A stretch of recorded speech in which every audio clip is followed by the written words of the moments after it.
I am going to be talking a little bit about where to start with journaling today. I've received quite a few messages and I've seen comments and stuff on my videos from people saying that they don't know where to start with journaling. So today I'm going to be going through a few different journals which are good kind of starting points, I suppose, especially if you're at that stage where you don't really want to write about your day-to-day life, which I totally get because I have been there. I found it really difficult to get started with journaling when I didn't really do much in a day, especially when I was at school and college and stuff. I didn't really have much to journal about, or if I did, it was kind of repetitive. So I don't really have any journals from that point in my life, which I kind of regret because I do wish I'd found these sorts of things earlier, because these sort of journals kind of prompt you to write things. But if, like me, you do find it difficult to get going with journaling and writing things down and being a bit more consistent with it, then one of these types of books might be a good starting point for you. Two of them I have used myself, one of them I haven't used yet. All three of these books prompt you to journal about your future. The reason I've picked these three books to share with you guys today is because personally I found it a lot easier to journal about my future when I wasn't happy to journal about what was going on in my day-to-day life. These kind of took my mind off it and didn't make me feel like I had nothing to journal about, because everyone has a future to journal about. Not all of these books are currently available, but you can always take ideas from them and put it into a separate notebook or something. The first one I have to show you is the My Future Listography book, and it's all I hope to do in lists. I'll try and find the link to this below because I think it's available on Amazon. And in here they're all kind of laid out the same. You have a picture on one side and on the opposite side you have the prompt and you have space to write a list. So this is obviously journaling in list form.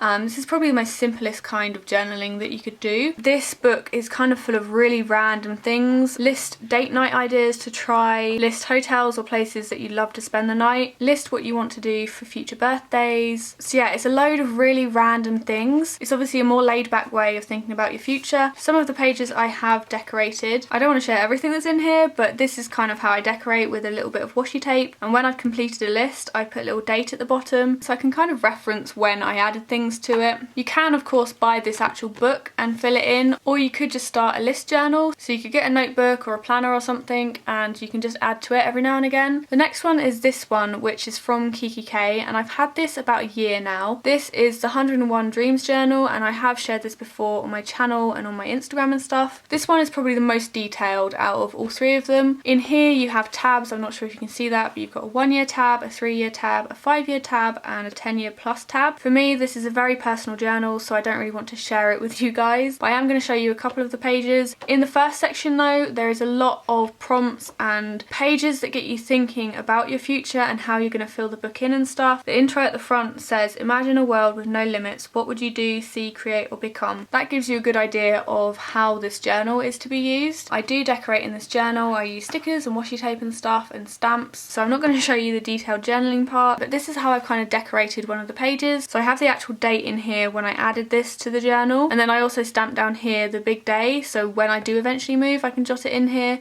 So you get like a whole page to do each dream, but I've been splitting it in two, so I've written what I want to achieve, and then when I've achieved it I'll have some space to do more journaling about it. So another way to make a journal about your goals and dreams and stuff is to split it into sections. This obviously isn't like a strict to-do list, so if I don't have things done in the time limits that I've set them in, I'm not going to be that bothered. It's just to kind of give you an idea and a plan of how you want things to go. This journal by Kiki K as well is just so pretty. It has a ton of quotes and stuff throughout. I know they don't sell this journal in this exact design anymore, but they do have it in a different design, like different colours and stuff. So I will leave that link below if you're interested. Again, this is another one of my favourite future journals. The last one is kind of simple but kind of not. It's somewhere in between these two. This one is from Paper Chase. It is the smallest of them all. It has a really pretty photo on the front with this quote which says, dream it, believe it, achieve it. And this is their goals journal. This one does go into a little bit more detail than the listography one, but not quite as much detail as the dreams one. To me, your goals and your dreams are very similar. Dreams are probably more realistic to an extent, but like not as realistic as set goals. So this is obviously aimed around goals. This has, you have a goal per page, so you've got date, goal, actions to help complete this, inspiration. And then when you've done it, you have this section which says I did this, so you can put like your date or something, complete completed with a little tick box. When, where, who I was with, highlight, what I learnt and reward. This one doesn't have a ton of space to decorate. This is more of a minimal journal, but obviously I wanted to share it with you guys because there are some people out there who prefer that. At the back it has this section which has a border,